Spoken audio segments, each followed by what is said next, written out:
이 시간 자리에서 일어나셔서 하나님의 말씀을 함께 보시겠습니다. 하나님의 말씀은 마태복음 2장 1절에서 12절까지 말씀을 함께 보시겠습니다. 마태복음 2장 1절에서 12절까지 말씀을 우리 한 목소리로 같이 읽도록 하겠습니다. 이제 헤롯 왕 시대에 예수님께서 유대 베들레헴에서 태어나심에 보라, 동쪽으로부터 지혜자들이 예루살렘에 와서 이르되 유대인들의 왕으로 태어나신 분이 어디 계시냐? 우리가 동쪽에서 그분의 별을 보고 그분께 경배하러 왔노라 하니, 헤롯 왕이 이 일들에 대하여 듣고 그와 또 그와 함께한 온 예루살렘이 소동하더라. 그가 모든 수제사장들과 백성의 서기관들을 함께 모아 그리스도가 어디서 태어나겠느냐고 그들에게 다그쳐 물으매, 그들이 그에게 이르되 유대의 베들레헴이니이다.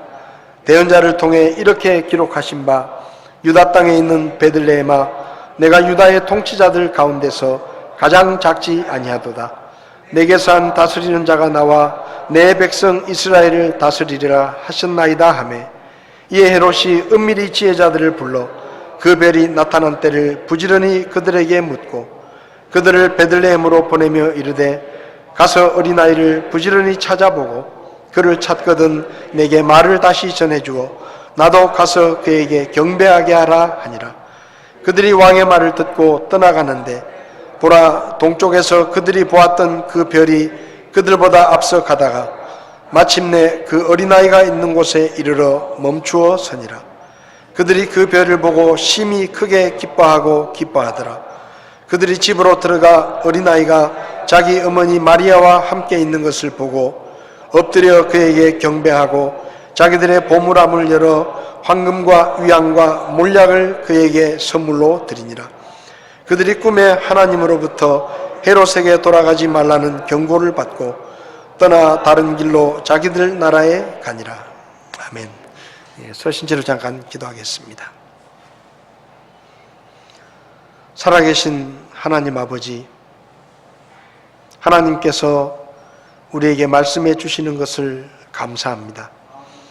기록된 하나님의 말씀을 우리에게 주시고 우리가 그 말씀을 읽고 묵상할 때마다 우리 안에 계신 성령님께서 우리가 그 말씀을 깨닫게 하시고 믿게 하시고 순종하게 하시는 것을 하나님 앞에 감사를 드립니다. 이 시간 저희가 주의 말씀을 함께 나눌 때 주의 성령님께서 부족한 종을 붙들어 주시고 사람의 생각과 지혜를 감추시고 오직 하나님께서 말씀하시는 것만 말씀할 수 있도록 하나님께서 도와 주시옵소서. 우리 가운데 아직 구원받지 못한 분이 있으면 이 말씀을 듣고 회개하고 예수님을 구원자로 믿어 구원에 이르게 하시고, 구원받은 성도들은 다시 한번 성탄의 의미를 생각하며 주님 다시 오심을 잘 준비할 수 있도록 저희들을 도와 주시옵소서. 부족한 종을 주님께 맡기며 예수님의 이름으로 기도했습니다. 아멘. 자리에 앉으시겠습니다.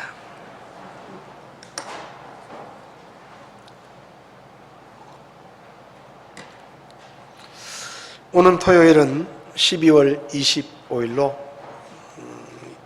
예수님께서 태어나신 성탄절입니다. 지난 주일에 말씀드린 것처럼 우리가 예수님이 태어나신 날을 정확하게 알 수는 없지만 전 세계가 12월 25일을 예수님의 생일로 그렇게 기념하고 있어서 저희들도 그날 오전에 예배를 드리려고 합니다. 지난 주일에는 예수님의 이름 중에 임마누엘이라는 이름을 통해서, 임마누엘은 예수님께서 태어나시기 4000년 전부터 예언되었던 그 예수님의 탄생이 실제로 이루어진 일이기 때문에 성경에 기록된 모든 말씀이 그대로 이루어지는 진리라는 것을 우리에게 보여주는 확실한 증거라는 말씀을 드렸습니다. 또 임마누엘이란 이름은 예수님께서 이 땅에 처음 태어나신 것처럼 다시 오시겠다라고 말씀하신 그 성경 말씀도 그대로 이루어진다는 것을 우리에게 보여주며, 예수님의 성탄은 다시 오심의 그림자 같은 그런 의미다 된다라는 말씀을 드렸습니다. 그래서 저와 여러분들이 이 시대를 살지만 주님 다시 오실 때가 가까웠다는 생각을 하면서 우리의 삶을 영적으로 깨어 있어서 주님의 다시 오심을 맞이할 때 부끄럽지 않은 모습으로 주님을 맞이할 수 있기를 바랍니다. 요즘 코로나 시대를 보면서 엉뚱한 생각인지 모르지만 올해 저희들이 맞는 이 성탄이 어쩌면 이 땅에서 마지막으로 맞이하는 성탄이 될지도 모르겠다. 갑자기 그런 생각이 들더라고요. 코로나가 너무 심해지고 전쟁의 소문이 들리고 지진과 화산이 폭발하고 이런 자연현상과 또 전 세계 정세를 이렇게 보면 주님 오실 때가 정말로 발 앞에 와 있다. 그런 생각이 들어서 올해 성탄이 이 땅에서 맞이하는 마지막 성탄이었으면 참 좋겠다. 그런 마음이 제 마음에 갑자기 들었습니다. 어찌되었든 주님 다시 오실 때가 정말로 가까이 왔습니다. 누구도 부인할 수 없을 만큼 이 시대의 모습은 예수님께서 말씀하신 마지막 때의 모습을 너무 닮아 있는 것을 보게 됩니다. 저와 여러분들이 이런 시대 속에서 비록 코로나로 여러 가지로 어렵고 힘들지만 믿음으로 사는 그런 우리가 되었으면 좋겠습니다. 오늘은 본문의 말씀을 중심으로 성탄에 준비해야 될 세 가지 예물이다 라는 제목으로 말씀을 드리려고 합니다. 오늘 본문에는 우리가 잘 아는 동방의 지혜자들이 예수님을 찾아와서 경배를 드렸던 이른바 동방 박사들의 이야기가 기록이 되어 있습니다. 성탄절은 동서양을 막론하고 전 세계의 축제의 날이 되어 있습니다. 2000년 역사 동안 교회가 전 세계로 확산되고 이제는 어느 나라 할 것 없이 성탄절을 빨간 날로 기념하며 공휴일로 지키는 것이 대부분의 나라들의 특징입니다. 여러 가지 이유로 옛날 같지는 못하지만 백화점이나 호텔이나 심지어 술집이나 카페에 가도 크리스마스 트리를 만들어 놓고 크리스마스 캐롤을 틀어 놓는 것을 들을 수가 있습니다. 옛날에는 이 성탄 시즌이 되면 길거리 지나가면 그 옆에 카세트 레코드 집에서 얼마나 크게 틀었는지 시끄러울 정도로 캐롤이 울렸는데 요즘은 저작권 때문에 실내 공간에 들어가야 이런 캐롤을 들을 수 있지만 어찌됐든 12월 25일이 되면 많은 사람이 마음이 들뜨고 또 사랑의 고백을 하기도 하고 또 선물을 주고 받기도 합니다. 그런데 어느 날부터 성탄절의 주인공은 산타크로스가 되어버리고 그리고 성탄의 진정한 의미를 돌아보기보다는 그저 하루 쉬는 휴일, 연말에 즐거운 마음을 가지고 즐기는 그런 휴일로 생각하는 사람들이 많이 있습니다. 이런 때에 오늘 동방의 지혜자들에 관한 이 말씀은 성탄의 진정한 의미를 한번 돌아보게 하고 우리가 어떤 자세로 성탄을 맞이해야 되는지를 생각하게 하는 말씀입니다. 오늘 본문에는 우리가 아는 것처럼 동방의 지혜자들이 예수님께 나와서 세 가지 예물을 드렸다.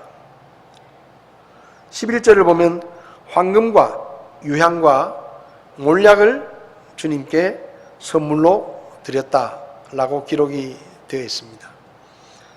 근데 저는 오늘 좀 다른 의미에서의 세 가지 예물을 생각해 보려고 합니다. 우리가 성탄을 맞이하면서 우리가 준비해야 될 예수님께 드리는 예물을 준비를 해야 되는데 무엇을 예물로 준비할 것이냐? 오늘 본문의 말씀을 통해서 세 가지를 좀 살펴보려고 합니다. 첫 번째로 우리가 준비해야 될 예물은 예수님께 드리는 경배입니다. 예배죠. 오늘 본문 1절을 보면 헤롯 왕 시대에 예수님께서 유대 베들레헴에서 태어나셨다. 그때 동쪽으로부터 지혜자들이 예루살렘에 와서 이르되 유대인들의 왕으로 태어나신 분이 어디 계시냐? 우리가 동쪽에서 그분의 별을 보고 그분께 경배하러 왔노라 라고 동쪽에서 온 지혜자들이 말합니다. 이 동쪽에서 온 지혜자들이 준비한 예물은 물론 겉으로 보기에는 황금과 유향과 몰약이라고 말할 수 있지만 어떤 의미에서 이 동방의 지혜자들이 예수님을 위해서 준비한 첫 번째 예물은 경배입니다. 예배를 드리러 온 것이죠. 이 동쪽이 어딘지를 성경은 기록하고 있지 않기 때문에 정확하게 알 수는 없지만 당시에 예수님 태어났을 당시에 지금의 이란 북부 지역부터 아주 넓은 지역에 걸쳐서 파르티아라는 제국이 자리 잡고 있었는데 많은 신학자들은 이 동방의 박사들은 아마 이 파르티아라는 나라에서 왔을 것이다 라고 생각을 합니다. 파르티아 제국은 당시에 큰 영토를 가지고 있었는데 로마 제국이 지중해를 중심으로 영토를 확장했다고 하면 이 파르티아 제국은 지금의 이란, 이라크 지역 그리고 인도 북부 지역까지 걸쳐서 큰 제국을 이루고 있었습니다. 이 파르티아 제국은 예루살렘에서 1500km에서 2000km 정도 떨어져 있는 나라였습니다. 그래서 이 동쪽에서 온 지혜자들이 예루살렘까지 오려고 하면 적어도 1500km 혹은 2000km의 여행을 해야 되었는데 이 파르티아 제국에서 예루살렘으로 오는 길은 두 가지 길이 있는데 하나는 그 넓이가 230만 평방킬로미터가 넘는 세계에서 두 번째로 큰 아라비아 사막을 횡단해서 직선거리로 여행을 하든지 아니면은 이 사막을 피해서 북쪽에 지금의 시리아 지역으로 올라갔다가 아브라함이 사실은 갈대아 우르에서 가나안 땅으로 갈 때 이 아라비아 사막을 건너올 수가 없어가지고 아브라함이 하란에 들렸다가 가나안 땅으로 들어왔는데 마치 그 길을 따라오듯이 북쪽의 시리아 지역을 거쳐서 예루살렘으로 오는 그런 두 가지 경로가 있었는데요. 아무리 빨라도 이 아라비아 사막을 건너가도 6, 7개월은 걸리고 북쪽으로 돌아오면 적어도 1년 정도는 걸리는 먼 여행이었습니다.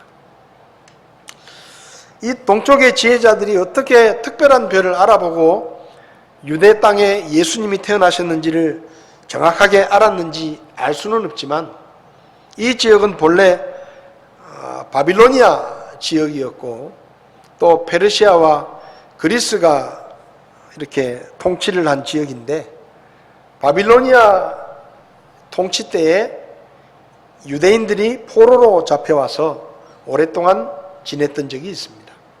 아마 그때 그들의 조상들이 이 유대인들로부터 구약 성경에 대한 이야기를 들었을 것이고 그리고 특별한 별이 나타나면 유대 땅에 이 세상을 구원하는 구원자 메시아가 태어난다라는 이야기를 아마 조상들로부터 전해 들었을 것이라는 생각이 듭니다. 그래서 이들은 자기 나라 일은 아니지만 별을 연구하기 시작했고 그리고 특별한 별이 나타난 것을 보고 드디어 그 유대 땅에 세상을 구원할 메시아가 태어났구나 하는 것을 깨닫고 여행을 준비해서 먼 여행을 해서 예수님을 만나게 되었던 것 같습니다. 오늘 본문을 보면 이 동쪽의 지혜자들은 한 가지 목적을 가지고 예루살렘에 왔습니다. 유대인의 왕으로 태어나신 분이 어디 계시냐? 우리가 동쪽에서 그분의 별을 보고 그분께 경배하러 왔다. 예배를 드리러 왔다는 것입니다. 예수님께 예배를 드리기 위해서 그들은 1500km, 2000km가 넘는 먼 거리를 7개월에서 1년여에 걸치는 긴 여정을 와서 예수님께 경배를 하러 왔습니다. 만약에 이들에게 경배 이외에 다른 목적이 있었다고 하면, 어떤 정치적인 목적이나 자기들의 이익을 얻기 위해서 예수님을 찾아왔다고 하면 아마도 유대 왕궁에 왕자가 태어난 일이 없다는 이야기를 들었을 때 그들은 굉장히 실망을 하면서 그냥 자기 나라로 돌아갔을 것입니다. 그런데 예수님을 만나서 예배를 드리러 왔기 때문에 왕궁에 왕자가 태어나지 않았다는 얘기를 듣고도 그들은 실망하지 않았습니다. 오히려 그 예수님을 찾았습니다. 그래서 결국은 헤롯으로부터 베들레헴에 그 아이가 태어났다는 얘기를 듣고, 물론 헤롯은 그걸 믿지 않았죠. 베들레헴에 태어난다는 이야기가 있다. 그러니 베들레헴에 가서 한번 찾아봐라. 그 얘기를 듣고 베들레헴을 찾아갑니다. 베들레헴은 성경에도 예언이 되어 있을 정도로 유대 땅에서는 굉장히 적은 시골이었습니다. 아주 작은 시골이었습니다. 그런데 그 베들레헴까지 이 동방의 지혜자들이 가서 예수님을 만났다는 것은 그들이 오로지 예수님을 경배하기 위해서 왔다라는 것을 우리가 알 수 있는 것이죠. 11절을 보면 그들은 예수님을 보자마자 그 아기 예수님에게 엎드려서 경배하고 예물을 드리고 그리고 자기 나라로 바로 돌아갔습니다. 뭐 유대 땅의 높은 사람을 만나려 하지도 않았습니다. 무슨 정치적인 목적이나 어떤 자기들의 이익을 위해서 찾아온 것이 아니라 메시아로 오신 예수님을 만나서 그분에게 예배를 드리겠다는 한 가지 목적을 가지고 찾아왔기 때문에 그들은 베들레헴까지 가서 예수님을 만났고 그리고 예물을 바치고 그리고 바로 자기 나라로 돌아간 것이죠. 여러분, 2021년 우리는 또 한 번의 성탄을 맞이합니다. 무엇을 우리는 준비해야 하겠습니까? 우리는 무엇보다 죄인을 구원하기 위해 하늘의 모든 영광과 권세를 다 내려놓으시고 이 낮은 땅에 아기 예수의 몸을 입고 이 땅에 오셔서 저와 여러분들의 죄를 대신해서 십자가에 못 박혀 돌아가시고 부활하신 그 예수님께 우리가 드릴 수 있는 예물이 무엇이겠습니까? 우리는 예배를 준비해야 합니다. 예배라는 말은, 또 경배라는 말은 히브리어와 그리스 단어가 여러 가지 단어가 쓰였는데 그 단어들을 종합적으로 정리를 해보면 예배라는 말은 이렇게 정의할 수 있습니다. 최상의 존재이신 하나님께 무릎을 꿇고 절하며 하나님이 받으시기에 합당한 최고의 영광을 돌려드리는 것이다. 예배가 무엇이냐? 최고의 존재이신 하나님 앞에, 이 세상에서 가장 높으신 만왕의 왕이신 하나님 앞에 엎드려 절하며 그분이 받으시기에 합당한 최고의 영광을 돌려드리는 것이 예배입니다. 여러분, 예수님이 누구십니까? 2000년 전 유대 땅 베들레헴에 태어나셨던 그 예수님이 누구십니까? 요한복음 1장 1절을 보면 처음에 말씀이 계셨고 말씀이 하나님과 함께 계셨으며 말씀이 하나님이셨더라. 14절을 보면 말씀이 육신이 되어 우리 가운데 거하시매. 그러니까 1장 1절에서는 처음에 말씀이 계셨는데 하나님과 함께 계셨고 그 말씀이 하나님이시다. 그리고 그 말씀이 육신을 입고 오신 분이 바로 예수님이시다. 그러면 예수님이 누구란 얘기입니까? 하나님이시란 이야기입니다. 빌립보서 2장 5절에서 8절을 보면 너희 안에 이 생각을 품을지니 그것은 그리스도 예수님 안에도 있던 생각이라. 그분은 하나님의 형체로 계심으로 하나님과 동등함을 강탈로 여기지 아니하셨다. 하나님의 형체로 계시고 하나님과 동등하신 분이라고 예수님을 소개합니다. 하나님과 똑같은 분이시다. 예수님이 하나님이시라는 이야기입니다. 예수님은 하나님의 아들이시지만 동시에 천지 만물을 말씀으로 창조하신 전능하신 하나님, 바로 그분이십니다. 삼위일체 하나님 중에 한 분이시죠. 예수님은 이 땅에서 가장 높으신 최상의 존재이신 하나님 자신이십니다. 그분 앞에 우리가 해야 할 일은 경배하는 것입니다. 하나님께서 사람을 왜 만드셨습니까? 창세기를 보면 다른 모든 것들은 사실은 하나님을 위해서 만드셨다기보다는 사람을 위해서 만드신 거예요. 6일 동안 천지를 창조하시는데 여러분, 하나님은 빛이 필요 없습니다. 그런데 그분이 빛을 만드셨어요. 왜요? 사람 때문에. 나중에 사람을 만들어야 되는데 하나님은 빛이 필요하지 않으시지만 사람은 빛이 없으면 살 수 없으니까 빛을 만드시고, 하나님은 해와 달이 필요가 없으십니다. 왜 만드셨죠? 사람 때문에. 하나님은 바다가 필요 없어요. 바다에 물고기도 필요 없고 공중에 날짐승도 필요 없고 땅 위에 식물이나 나무도 필요가 없고 열매 맺는 과일나무도 그분에게는 필요가 없습니다. 동물이 필요가 없습니다. 근데 하나님이 6일 동안 그걸 만드십니다. 왜요? 사람을 위해서. 그리고 마지막에 사람을 만드시고 에덴 동산에 두시면서 하나님이 만드신 모든 것들을 누리며 살게 하십니다. 근데요, 사람을 만드실 때는 특별하게 만드셨어요. 하나님의 형상으로 만드셨습니다. 하나님이 직접 숨을 불어넣으셔서 하나님과 소통할 수 있는 영적인 존재로 사람을 만드셨습니다. 왜 그렇게 만드셨을까요?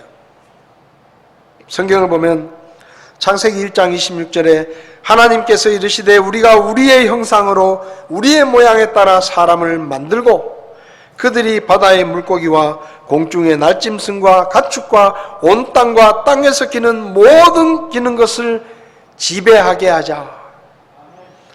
하나님께서 만드신 것들을 다스리고 돌보도록 사람을 만드셨습니다. 그게 사람을 만드신 첫 번째 이유입니다. 두 번째 이유는 이사야 43장 7절을 보면 내가 내 영광을 위하여 그를 창조하고 그를 지었으며 참으로 그를 만들었다. 하나님의 영광을 위해서 만들었다. 이사야 43장 21절에 이 백성은 내가 나를 위하여 지었나니 그들이 내 찬양을 전하리로다.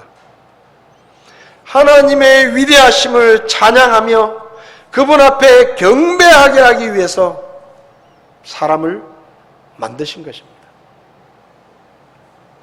솔로몬은 전도서 12장 13절에서 우리가 전체 일의 결론을 들을지니 하나님을 두려워하고 그분의 명령들을 지킬지어다. 이것이 사람의 온전한 의문이라 라고 말합니다. 여기 하나님을 두려워한다는 말은 하나님을 무서워한다라는 뜻도 있지만 하나님을 경배한다라는 뜻도 있습니다. 사람의 본분이 뭐라고요?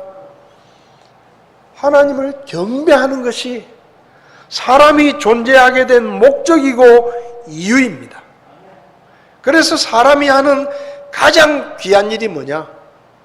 가장 높으신 하나님 앞에 예배를 드리는 것이 사람이 할 수 있는 가장 귀한 일이고 마땅히 해야 하는 의무인 것입니다. 요한복음 4장 23절에서 예수님께서 말씀하십니다. 하나님은 영과 진리로 경배하는 자들을 찾으신다. 하나님이 사람을 만드실 때 하나님께 예배를 드리도록 만드셨는데 사람들이 세상에 돈 버는 일, 먹고 사는 일, 즐기는 일에 바빠서 하나님께 예배를 드리지 않고 자기들을 위해서 사니까 하나님께서 누구를 찾으십니까? 예배하는 자들을 찾으시는 거예요. 2021년 또 한 번의 성탄을 맞이하며 그분께 드릴 예배를 준비하시기 바랍니다. 여러분의 마음을 다해서 정성을 다하고 모든 것을 다 예배를 준비하는 일에 바쳐서 그분이 받으시기에 합당한 예배로 하나님 앞에 영광을 돌리는 그런 성탄이 되시기를 바랍니다. 우리가 준비해야 될 첫 번째 예물은 예배입니다. 분주한 생각. 올해 성탄절은 다행인 것이 4명밖에 못 모이니까 어디 다른 데 갈 데가 별로 없습니다. 교회로 오십시오. 함께 모여서 주님이 받으시기에 합당한 예배로 하나님 앞에 예물을 드리는 그런 2021년 성탄이 되시기를 바랍니다. 그 다음에 동방의 지혜자들이 두 번째로 준비한 예물은 헌신입니다. 오늘 본문 11절을 보면 동방의 지혜자들은 황금과 유향과 몰약을 주님 앞에 드렸다라고 말씀합니다. 이 세 가지는 나름대로 특별한 의미가 있습니다. 황금은 당시 왕에게 바치는 예물이었고 왕이 사용하는 그릇, 왕이 사용하는 대부분의 물건들, 심지어 왕이 입는 옷까지도 금으로 실을 만들어서 옷을 입었습니다. 물론 예수님은 유대 왕궁의 왕자로 태어난 것이 아닙니다. 그저 시골 마을에 별 볼 일 없는 헛간에서 태어난 평범한 아이처럼 보였습니다. 근데 이 동방의 지혜자들이 그분 앞에 엎드려 절을 하고 황금을 예물로 바칩니다. 무슨 말입니까? 당신은 만왕의 왕이십니다. 당신은 평범한 어린아이가 아니라 만왕의 왕으로 이곳에 오신 것입니다. 왜 그 나이 많은 지혜자들이 어린아이 앞에 무릎을 꿇고 절을 합니까? 그것은 그분을 왕으로 대우하는 거예요. 예수님은 왕이시라는 것을 그들이 알아본 것입니다. 두 번째 예물인 유향은 하나님의 성막에서 쓰는 향을 만들 때 쓰이는 주 재료였고 하나님께 바치는 제사를 드릴 때 특별히 화제를 번제를 바칠 때 함께 태워서 그 향기가 하나님께 드려지게 하는 향기로운 향이었습니다. 동방의 지혜자들이 유향을 예수님께 드린 것은 이 유향을 성막에서 제사장들이 주로 쓰는 물건이었는데 향품이었는데 예수님께서 하나님과 사람 사이에 중보자, 대제사장으로 오셨다는 것을 의미하는 것입니다. 세 번째 예물은 몰약입니다. 사실 이 몰약은 이 동방의 지혜자들이 예수님께 바친 예물 중에 가장 회개한 예물이었습니다. 예수님은 태어난 지 얼마 안 됩니다. 동방의 지혜자들이 그 별을 보고 여행을 시작했으니까 이 동방의 지혜자들이 예수님을 만났을 때는 적어도 6, 7개월 지나서 혹은 1살쯤 되셨을 때에 예수님을 만났겠죠. 근데 그 6, 7개월 된 아이에게 이 머리가 허옇게 센 동방의 지혜자들이 보자마자 엎드려 절을 합니다. 그리고 귀한 예물을 바칩니다.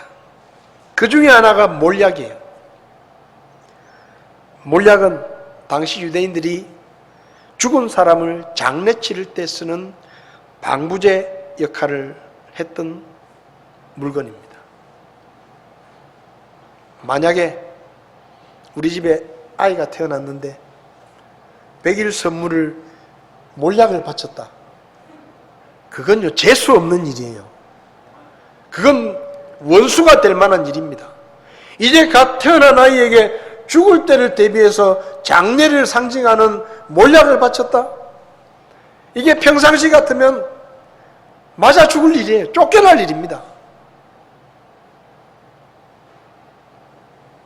아이가 태어났는데 이 애를 위해서 제가 상조보험을 하나 들어왔습니다. 그리고 100일 선물로 상조보험을 준다고 생각해 보세요. 이 애가 죽으면 장례 치를 때 필요한 수의를 제가 선물로 드립니다. 그러면요, 발칵 뒤집힐 일이에요. 근데 이 동방의 지혜자들이 이 몰약을 가지고 예수님께 바쳤다 이 말입니다. 이것은 무슨 의미입니까?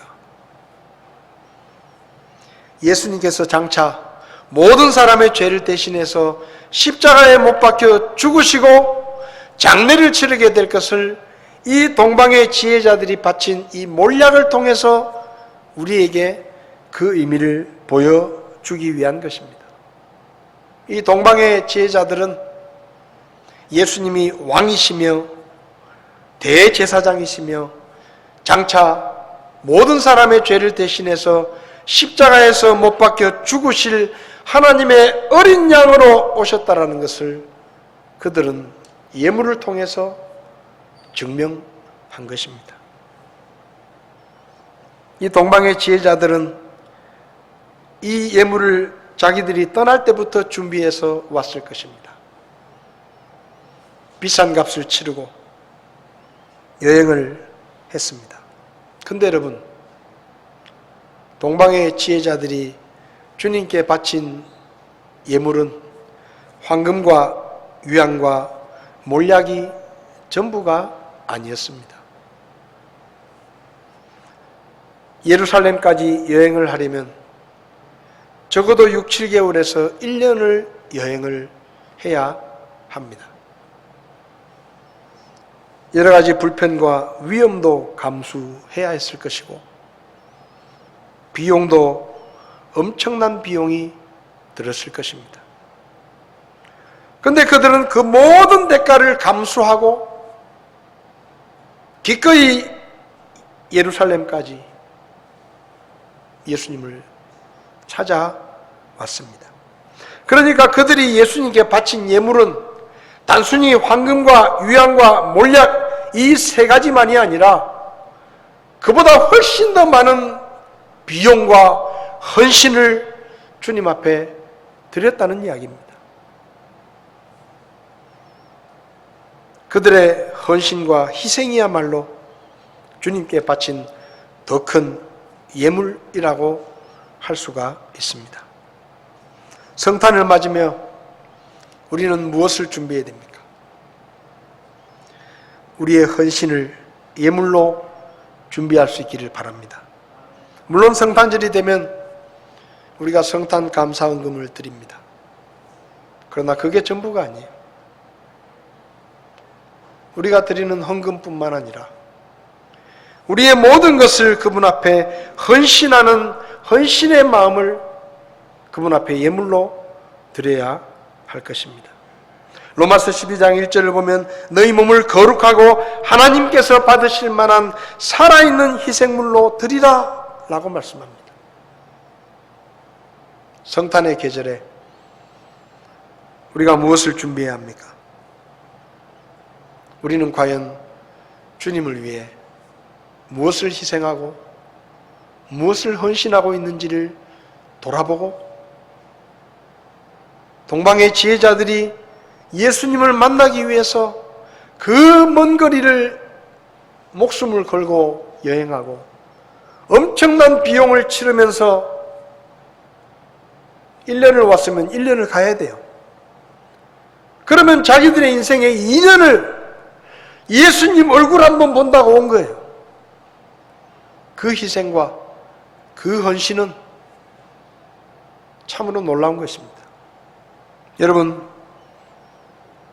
저와 여러분들은 우리를 위해 십자가에서 자신의 몸과 자신의 피와 자신의 목숨까지 아끼지 않고 내어주신 그분을 위해 우리는 오늘 무엇을 희생하고 무엇을 포기하고 무엇을 헌신하고 있는지 한번 우리 자신을 돌아볼 수 있기를 바랍니다.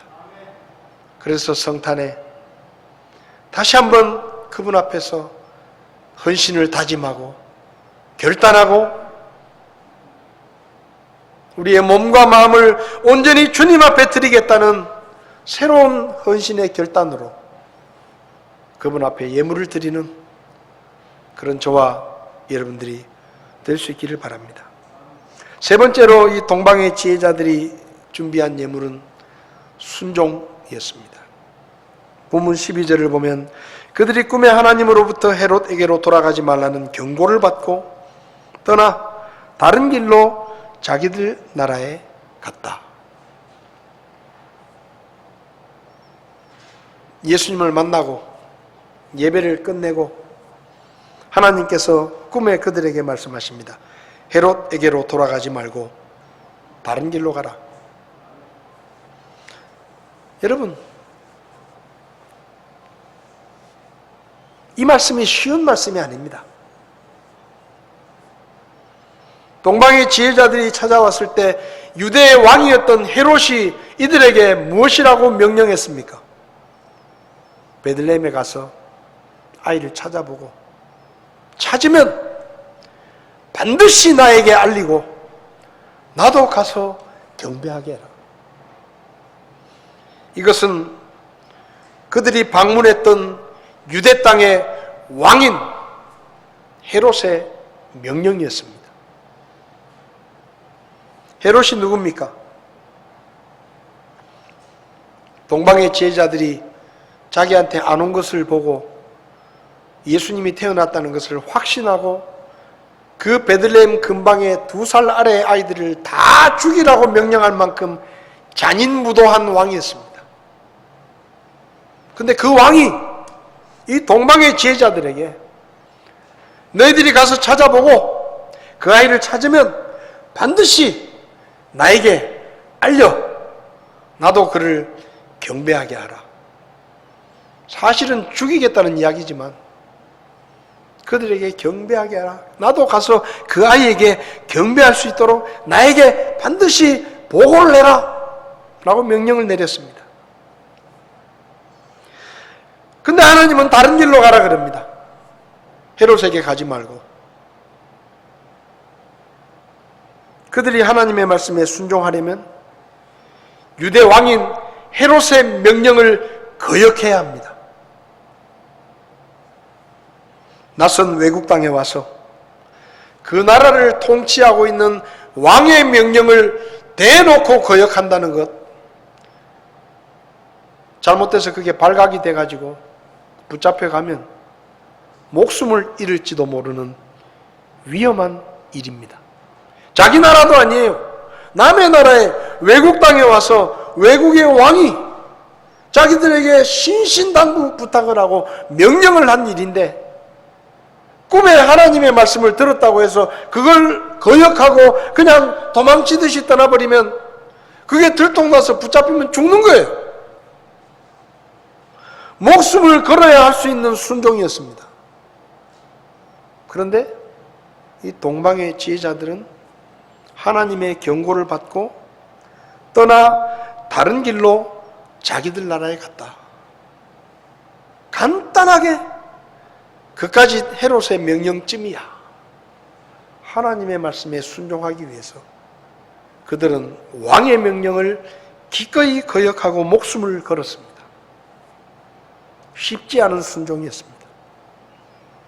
뿐만 아니라 여기서 다른 길이 어디인지 정확하게 알 수 없지만 아마 이들이 유대 땅에 올 때는 전통적으로 시리아 쪽에서 내려오면 이스라엘의 제일 북쪽에 있는 단 지역에서부터 제일 남쪽에 있는 브엘세바까지 제일 좋은 길이 우리로 말하면 경부고속도로 비슷한 길이 이 족장들의 길이라는 길이 있는데 그 길이 제일 넓고 안전하고 많은 사람들이 다니는 길이었기 때문에 상인들은 대부분 또 유대인들은 대부분 남북을 오르내릴 때 그 길을 이용했습니다.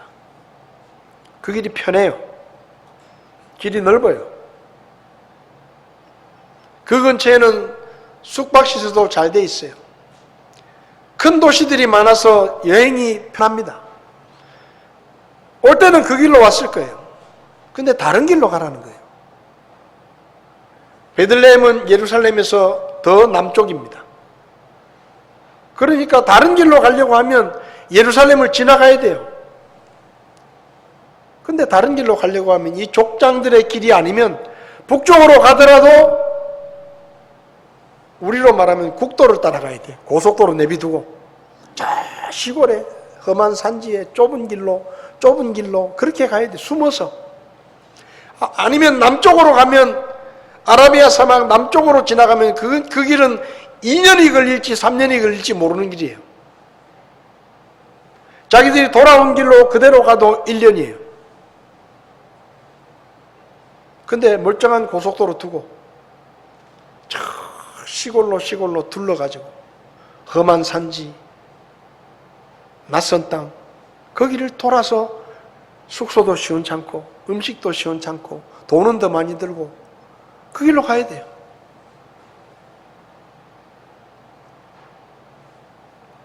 근데 하나님이 다른 길로 가라는 그 말씀을 순종하기 위해서 그들은 기꺼이 더 많은 시간이 걸리고 더 많은 비용이 들고 더 위험하고 더 험한 길을 걸어간 겁니다. 하나님의 말씀 때문에. 순종은 쉬운 일이 아닙니다. 이 동방의 지혜자들은 하나님의 말씀에 순종하기 위해서 목숨을 걸었습니다. 그리고 더 많은 비용, 더 많은 희생, 더 고생하는 그 첩첩산중을 걸어가며 하나님의 말씀에 순종했습니다.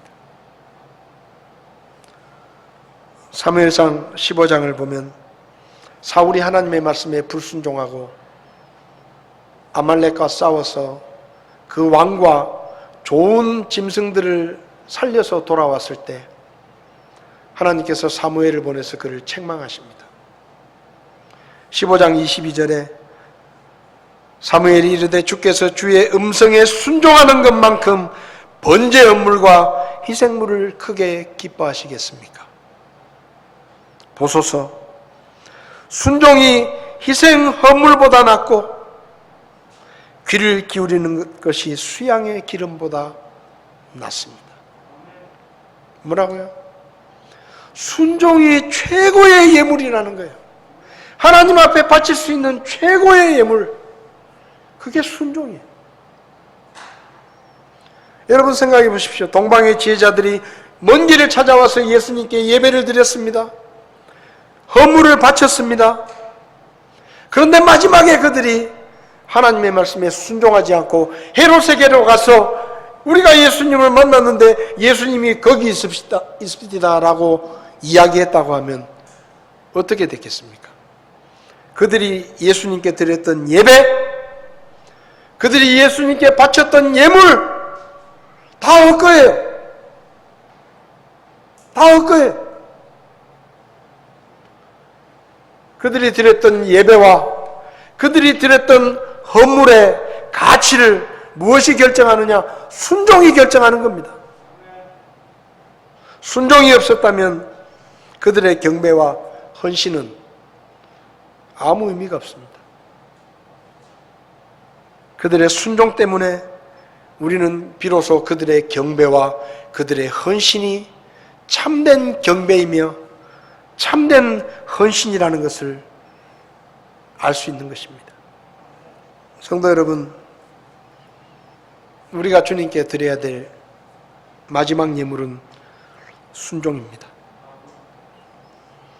오늘날 예배 열심히 나오고 교회 일에도 열심히 헌신하고 헌금도 열심히 하지만 교회 밖에서 믿지 않는 사람들에게 손가락질을 당하고 비난을 받고 지탄을 받고 있는 사람들이 얼마나 많은지 모릅니다. 교회 안에서는 존경받을 만한 장로이고 존경받을 만한 집사이고 목회자이지만 교회 밖에서의 삶이 엉망진창이고 사람들에게 비난받고 손가락질받고 악덕 기업주로 욕을 먹고 있는 사람들이 얼마나 많습니까?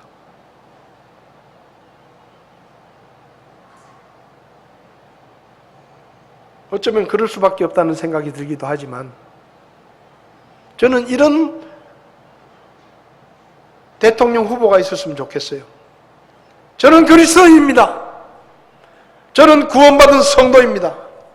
그래서 제가 절에 가서 내가 인사는 할 수 있지만 제가 합장을 하고 머리를 숙이지는 못합니다. 그런 대통령 후보들이 좀 나왔으면 좋겠어요. 왜 교회 와서는 예배를 드리고 절에 가서는 왜 거기 엎드려서 합장을 합니까?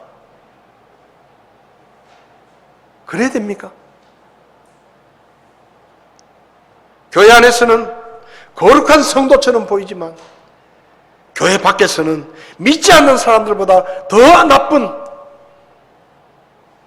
그래서 욕을 먹는, 그렇다면 그들이 드리는 예배와 그들이 드리는 헌금이 무슨 의미가 있습니까? 여러분, 순종이 바탕으로 되어 있지 않은 예배, 헌금, 그게 하나님 앞에 무슨 예물이겠습니까? 교회 안에서뿐만 아니라 교회 밖에서 일상의 삶에서, 가정에서, 직장에서, 학교에서, 사회 공동체 속에서 저 사람은 하나님의 말씀에 순종하는 사람이다. 저 사람의 왕은 정말로 하나님이시다 라고 인정받을 수 있는 참된 그리스도인들이 이 시대, 마지막 시대에 필요한 것입니다. 저와 여러분들은 교회 밖에서 내 가족들이 보기에, 내 친구들, 내 이웃들이 보기에 우리는 어떤 사람들입니까? 교회 다니는 사람입니까? 예수 믿는다고 말만 하는 사람입니까? 아니면 매일의 삶 속에서 치열하게 고민하며 기도하며 하나님의 말씀에 순종하기 위해서 몸부림치고 세상의 것들을 포기하고 하나님의 영광을 드러내고 있는 참된 의미의 성도입니까? 2021년 우리는 또 한 번의 성탄을 맞이합니다. 여러분의 순종을 예물로 준비하시기 바랍니다. 주님 앞에 드릴 마지막 예물, 가장 중요한 예물, 그것은 하나님의 말씀에 순종하는 순종입니다. 내 생각과 세상의 생각이 아니라 하나님이 말씀하신 그대로 위험을 감수하더라도, 목숨을 걸어야 하더라도, 대가를 치르더라도, 손해를 보더라도 그분의 말씀에 순종해서 다른 길로 가는 이 동방의 지혜자들의 예물이 2021년 성탄에 우리가 주님께 드려야 될 예물이라는 사실을 잊지 마시기 바랍니다. 성탄의 계절에 여러분의 예배를 준비하십시오. 그리고 여러분의 헌신의 결단을 준비하십시오. 그리고 순종의 예물로 하나님께 영광을 돌리는 그런 귀한 성탄이 될 수 있기를 바랍니다. 우리 자리에서 일어나시겠습니다.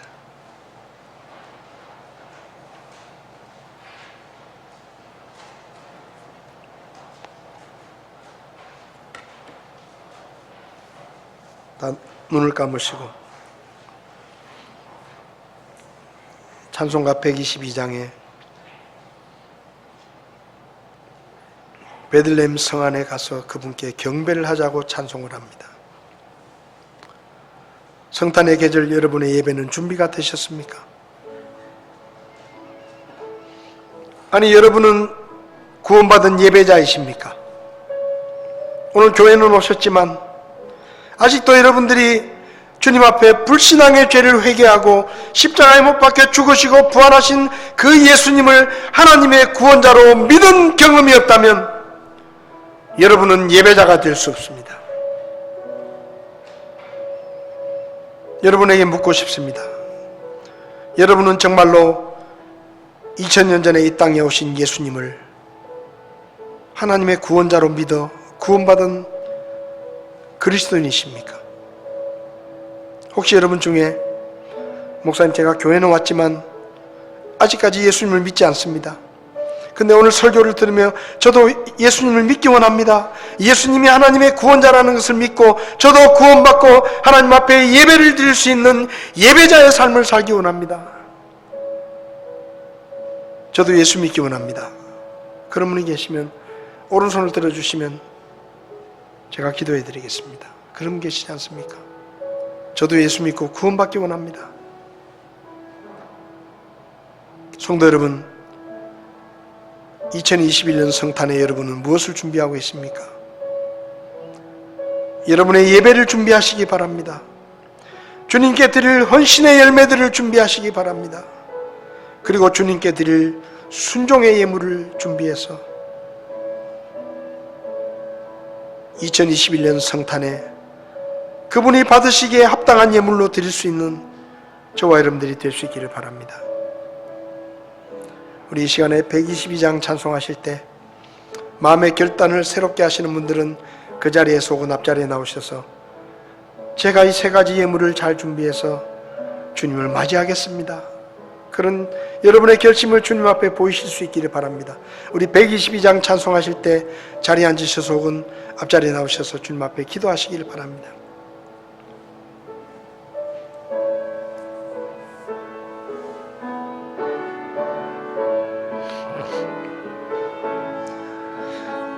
찬반 가운 성도여 다 이리 와서 베들레헴 성 안에 가봅시다. 저 그유에 누이신 아기를 보고 엎드려 절하세, 엎드려 절하세, 엎드려 절하세. 그 주 나셨네. 저 천사여 찬송을 높이 불러서 이 광활한 천지에 울리어라. 주 하나님의 앞에는 영광을 돌려 엎드려 절하세,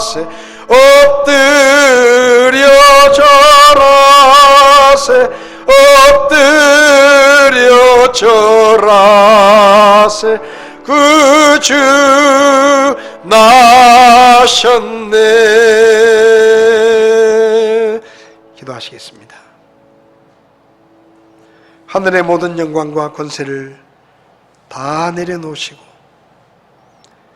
2000년 전 유대 땅 베들레헴에 아기 예수의 몸을 입고 이 땅에 오셔서 우리의 모든 죄를 대신 지고 십자가에 돌아가시고 부활하신 하나님의 어린 양이신 그 예수님을 찬양합니다.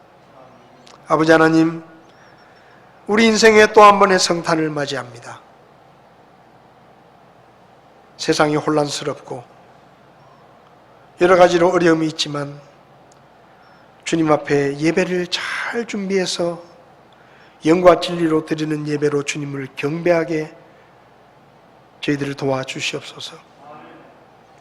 주님이 우리를 위해 몸과 물과 피를 다 쏟으시고 목숨까지 내어주셨는데 우리도 주님을 위해 희생하며 헌신의 삶을 살 수 있도록, 헌신의 예물을 준비할 수 있도록 저희를 도와주십시오.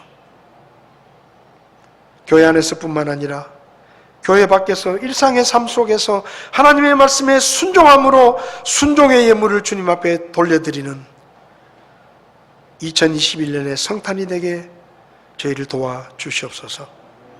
저희들의 경배를 받아 주시옵소서.